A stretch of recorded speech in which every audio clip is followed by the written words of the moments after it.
Hi, and welcome to another presentation from your business tutor, learning your way, anytime, anywhere. Great businesses employ great staff. Although this point is true, it hides an incredibly crucial detail, and that is employing great staff is not as easy as it sounds.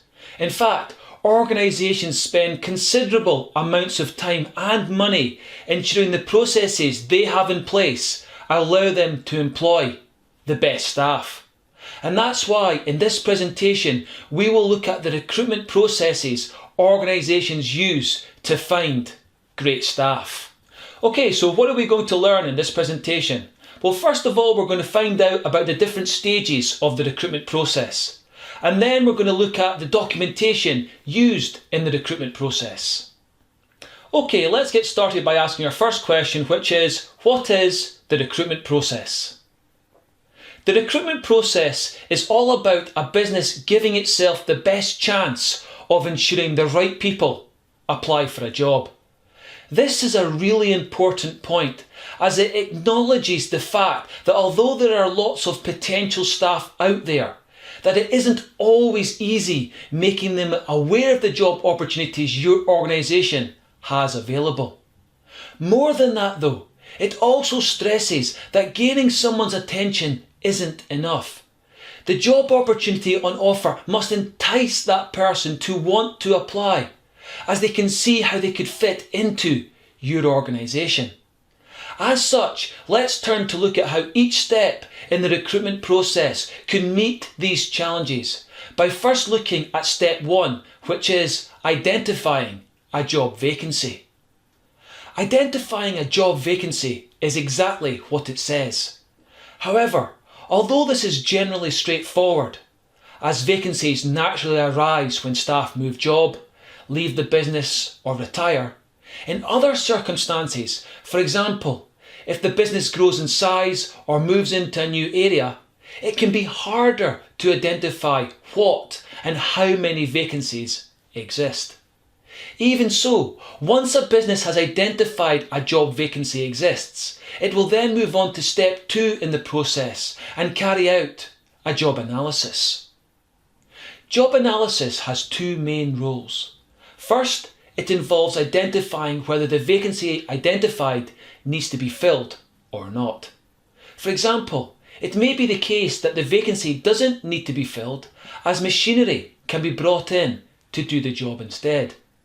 Alternatively, it may be identified that the duties of the job should be reallocated to other members of staff to save costs. On the other hand, should the job analysis confirm that a vacancy does need to be filled, it will then carry out its second role, which involves looking at a job vacancy and working out what tasks would be undertaken in such a role and what skills a member of staff would require to complete those tasks. Now obviously, for a job that already exists, this process will be fairly simple, as the previous job analysis can just be updated if some of the requirements of the job have changed. However, for a brand new vacancy, the process will be far more demanding, as time will need to be spent identifying what tasks and skills are required to complete this new job.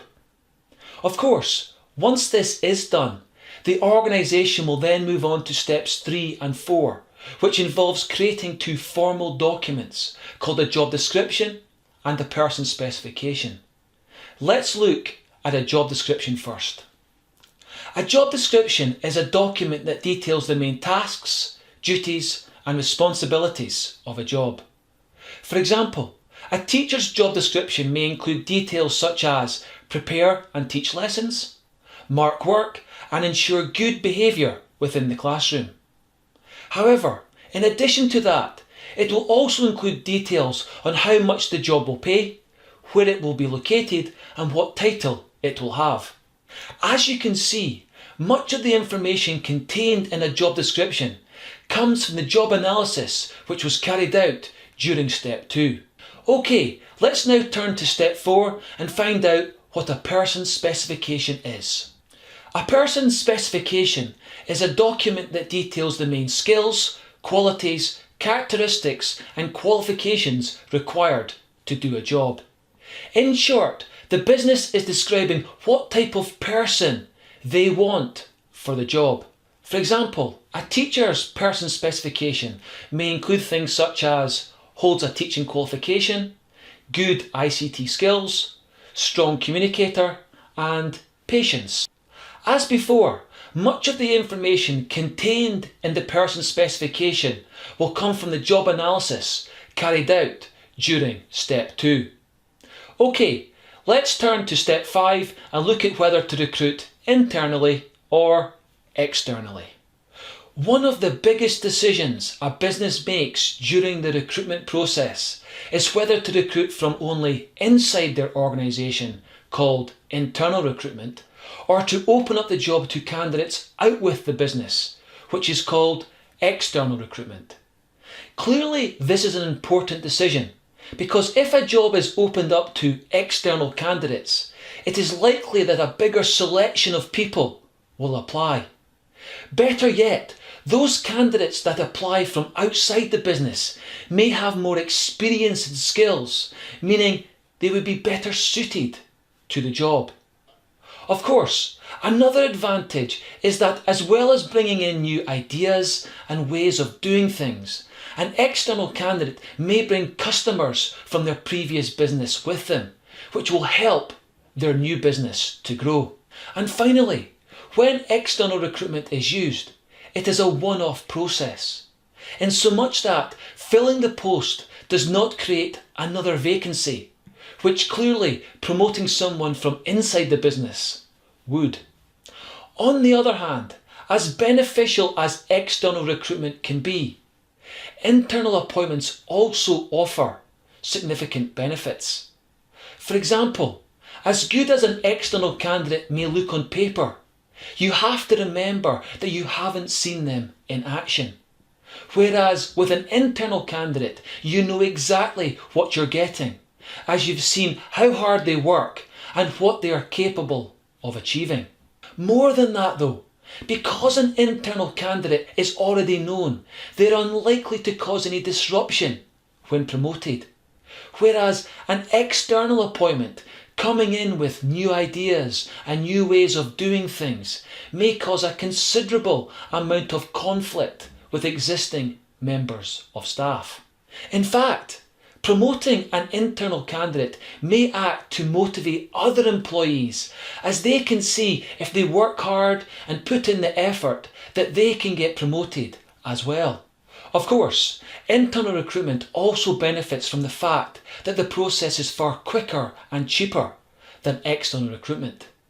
This is because fewer candidates applying means less time spent interviewing, and only advertising the job inside the business is far cheaper than putting adverts in newspapers or using recruitment agencies to attract external candidates. Obviously, the decision to recruit from within or outside a business is a big one. Nevertheless, the effectiveness of that decision in attracting candidates is very much determined by the next step in the process, which is advertising the job. Advertising a job is all about making sure potential staff are aware of the job, but also are interested in applying for it. As such, when preparing a job advert, a business must decide what information should be contained in the advert, and second, who does the business want to make aware about the job? In terms of the first decision, the answer is fairly simple. The job advert should contain key pieces of information from both the job description and the person specification, so that whoever reads the advert has a clear picture of what the job involves and whether they will be suitable or not. But more than that, the job advert should sell the job in exciting language and use colour to make it stand out so people see it. However, for the second decision, the situation is a little more complicated, as the business needs to decide where they should place the advert to attract the best candidates. For example, if a business decides to use internal recruitment, it could place the advert on a notice board or on its own intranet site. However, although both these methods are cheap, some staff may not see the adverts. As such, many organisations advertise internal posts by sending out emails to all staff so everyone knows what jobs are available. Alternatively, should an organisation use external recruitment, it will be able to attract more candidates from across the country by advertising in national newspapers or on recruitment websites. On the other hand, should a business want to recruit staff quickly, it may advertise its jobs through a recruitment agency as they have a ready supply of staff looking for work. However, as all these methods can be rather expensive, an organisation may place its advert in a job centre or on its own website, which of course would be free to do. Or alternatively, they could place their advert in a local newspaper, which would keep costs down, but would still be seen by a lot of people who live close to the business. Okay, let's turn to the final stage of the recruitment process and look at sending out application forms. After potential candidates have contacted the business to let them know they are interested in applying for a job, the organisation will send them out an application form.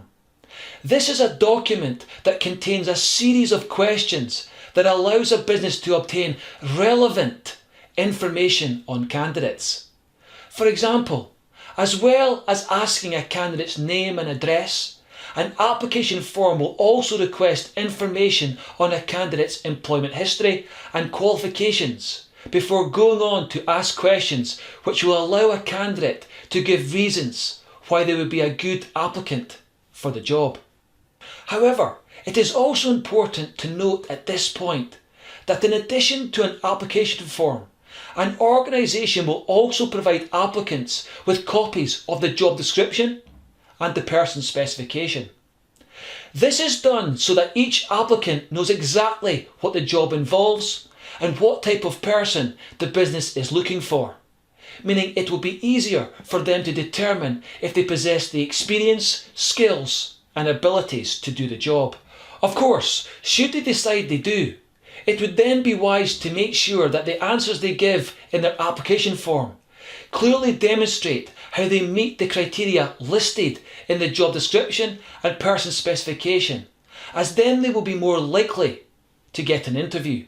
Although most organisations do use application forms, it is worth noting that some instead request that candidates send in their curriculum vitae or a CV.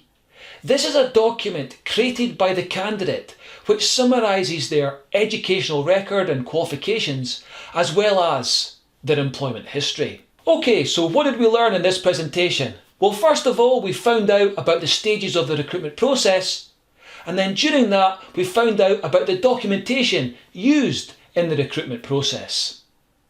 As you may already have concluded, the recruitment process is all about laying the groundwork to ensure an excellent candidate is employed by making sure they're aware of the job opportunity in the first place and then are enticed to apply. But more than that, and as we will find out when we look at the selection process, the documentation created during the recruitment process, the job description, person specification and application form, will play a vital role in helping a business to evaluate and assess the best candidate for a job.